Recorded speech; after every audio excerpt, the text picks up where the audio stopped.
Bismillahirrahmanirrahim. Assalamualaikum warahmatullahi wabarakatuh. Semangat pagi. Pada kesempatan kali ini saya ingin menyampaikan latihan bagaimana kita menyusun laporan keuangan SKPD menggunakan aplikasi berbasis Excel. Nah, mungkin saya tampilkan dulu untuk untuk soal latihannya dan juga aplikasinya.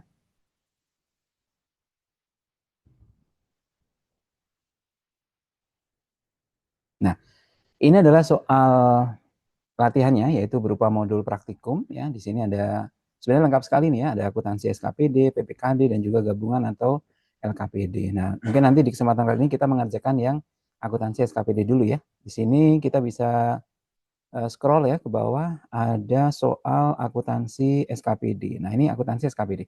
Di bagian awal disajikan neraca awal yang nanti ini harus dibuat jurnalnya ya.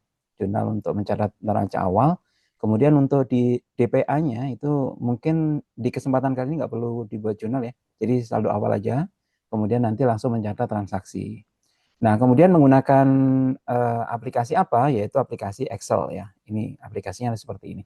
Nah, langkah untuk penggunaan aplikasinya, nanti di sini kita ketikkan nama kabupatennya, kemudian dinas ya. Kemudian di penulisan akhir periode, nah ini sebenarnya kan akhir periode ya, 31 Desember. Nah, itu menuliskannya seperti ini, 31 garis miring 12 garis miring 25 misalnya begitu ya, enter. Dengan kita mengetikkan itu otomatis nanti akan muncul kata-kata tahun anggaran 2025. Kemudian nama PPK-nya, mungkin nama depan masing-masing gitu, NIP-nya juga NPM saja mungkin ya, misalkan ya.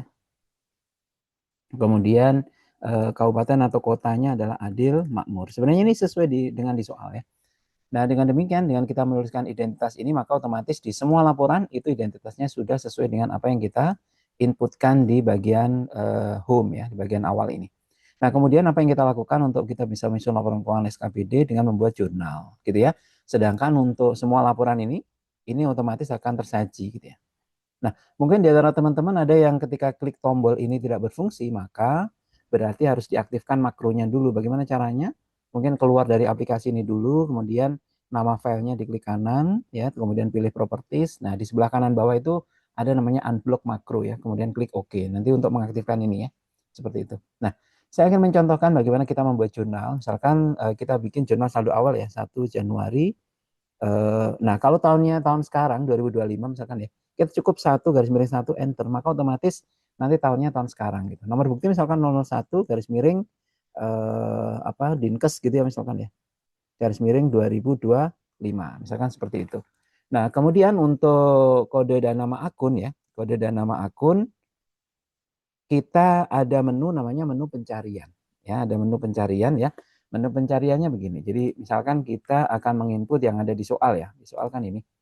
Misalkan saldo awalnya adalah kas di bendara pengeluaran. Nah, cukup nanti diketik saja di sini kas gitu ya. Nah, maka otomatis di sini tinggal diklik saja untuk memunculkan kas di bendara pengeluaran, gitu kan? Angkanya berapa? Angkanya bisa dilihat di sini 600.000. Ya, penulisan angkanya juga langsung saja 600 tanpa titik. Nah, gitu. Keterangannya khusus untuk saldo awal, keterangannya adalah saldo awal. Nah, seperti itu, ya. Terus kemudian yang lain juga di-input ya, yang lain juga di-input misalkan persediaan ATK gitu ya, persediaan ATK gitu. Kemudian kita klik di sini ada nggak ATK ya? Alat tulis. Coba ya, alat tulis ada nggak di sini? Nah, alat tulis kantor. Nah, di sini angkanya berapa misalkan? Angkanya adalah 200.000. Maka di sini tinggal diketikkan 200.000. Gitu aja ya. Dan seterusnya. Nah, ini sudah saya ketikkan semuanya. Nah, selanjutnya karena ini kita menggunakan Excel, maka setiap baris itu harus punya atribut yang lengkap. Misalkan kode nama akun, sudah ada nomor bukti, ada tanggal, ada debit atau kredit, dan ada saldo awal. Di baris kedua, itu belum ada nomor bukti, belum ada tanggal gitu ya. Sehingga kita samakan dengan yang atasnya. Caranya gimana? Ini tinggal diblok aja, seperti ini. Kemudian Ctrl D, ya, duplicate gitu. Jangan di drag ya, jangan di drag. Kemudian ini juga sama, diblok saja, terus Ctrl D ya, duplicate gitu ya. Seperti itu ya. Kemudian untuk jurnal berikutnya bagusnya diselingi satu baris kosong lah. Ini kebetulan saya sudah membuat 2 jurnal lagi yang lain gitu ya. kita selingi baris kosong gitu. Ini kalau mengganggu agak digeser bisa nih ya. Gambar ini bisa digeser-geser.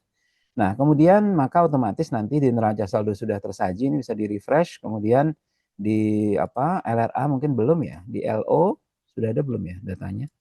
Nah, mungkin di neraca awal nih sudah. Nah, ini kenapa minus 60 juta? Coba kita lihat ya di jurnal. 60 juta. Kenapa minus?